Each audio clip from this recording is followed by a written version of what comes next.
Pascal's law क्या बोलता है कि कोई भी फ्लूइड जो पहले तो इनकम्प्रेसिबल हो, मतलब दबा करके उसका वॉल्यूम चेंज नहीं हो सकता है, ठीक है। तो एक तो ये होना जरूरी है ना, ऐसा कोई भी फ्लूइड जिसको दबा करके आप उसका वॉल्यूम नहीं चेंज कर सकते। तो जैसे पानी हो गया है ना, या और कोई लिक्विड हो गया, ठीक है, और किसी क्लोज्ड कंटेनर में हो, है कि नहीं, तो उस पर लगता है पास्कल्स लॉ। क्या बोलता है पास्कल्स लॉ? तो सपोज ये कोई चेम्बर है कि नहीं, उसमें कोई फ्लूइड भरा हुआ है, ठीक है, उस पर ये कवर लगा रखा है जो मासलेस है कि नहीं। तो अभी जैसे 2 पॉइंट अपन ले लेते हैं ना, पॉइंट P1 P2। तो P1 का प्रेशर क्या होगा? P1 पे प्रेशर होगा P0, है ना, जो बाहर जो प्रेशर है, और चूंकि ये कवर का वेट जो है तो मासलेस है, प्लस H1 रो G, ठीक है। और P2 का प्रेशर क्या होगा? P0 प्लस H2 रो G, ठीक है। अब हम क्या करते हैं, इसके ऊपर जो है एक कोई वेट रख देते हैं, ठीक है। ये जो कवर है इसके ऊपर एक वेट रख देते हैं।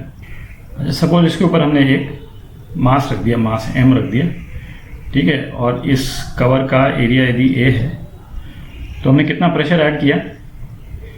हमने प्रेशर ऐड किया, जो F लगाया, फोर्स जो एडिशनल फोर्स जो ऐड किया अपॉन A, कितना लगाया?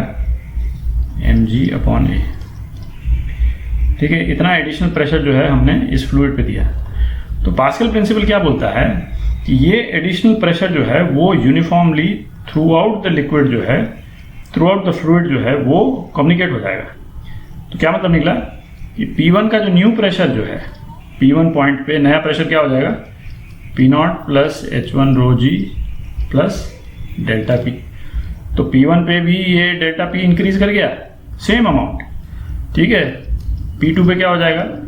P0 प्लस H2 रो G प्लस डेल्टा P, ठीक है। तो ये डेल्टा P जो है वो हर पॉइंट पे ऐड हो जाएगा, और इन पॉइंट्स पे भी ऐड हो जाएगा, और ऑब्वियसली है ना वॉल पे भी उतना ही ऐड हो जाएगा, है कि नहीं। वॉल पे हर जगह पे प्रेशर जो है वो डेल्टा P इंक्रीज हो जाएगा, ठीक है। तो पास्कल्स लॉ का एक बड़ा इंटरेस्टिंग कॉन्सिक्वेंस है क्या, कि इसको हम फोर्स मल्टीप्लिकेशन के लिए यूज कर सकते हैं,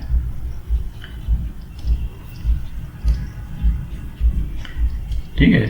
क्या मतलब निकला कि सपोज इस तरह से यदि हमने कोई एक स्ट्रक्चर बना लिया है ना, एक कंटेनर है, दोनों तरफ से कवर्ड है, ठीक है, और इसमें सपोज हमने कोई फ्लूइड भर दिया, इनकम्प्रेसिबल फ्लूइड जो है वो हमने इसमें भर दिया इस कंटेनर में, ठीक है।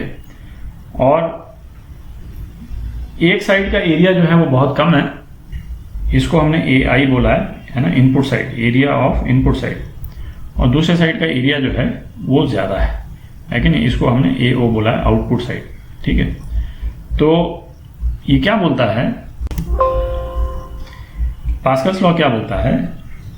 जैसे सपोज ये कवर्स जो है मासलेस हैं, और यहाँ पे तो प्रेशर बैलेंस्ड है, इस पॉइंट का प्रेशर और इस पॉइंट का प्रेशर बैलेंस्ड है क्योंकि सेम लेवल पे है, ठीक है। अब सपोज हमने यहाँ पे Fi एडिशनल फोर्स लगा दिया, ठीक है। तो हमने कितना एडिशनल प्रेशर कम्युनिकेट कर दिया पूरे सिस्टम में? Fi by AI। ये एडिशनल प्रेशर हर पॉइंट पे इंक्रीज हो गया, जैसा अपन ने देखा अभी, है ना। अच्छा, सपोज यहाँ पे ओरिजिनल प्रेशर P था, ठीक है, यहाँ पे भी ओरिजिनल प्रेशर P था। अब यहाँ का प्रेशर तो बढ़ करके P प्लस डेल्टा P हो गया, है कि नहीं, जैसे हमने लगाया, और यहाँ का भी प्रेशर बढ़ करके क्या हो गया? P प्लस डेल्टा P हो गया, ठीक है।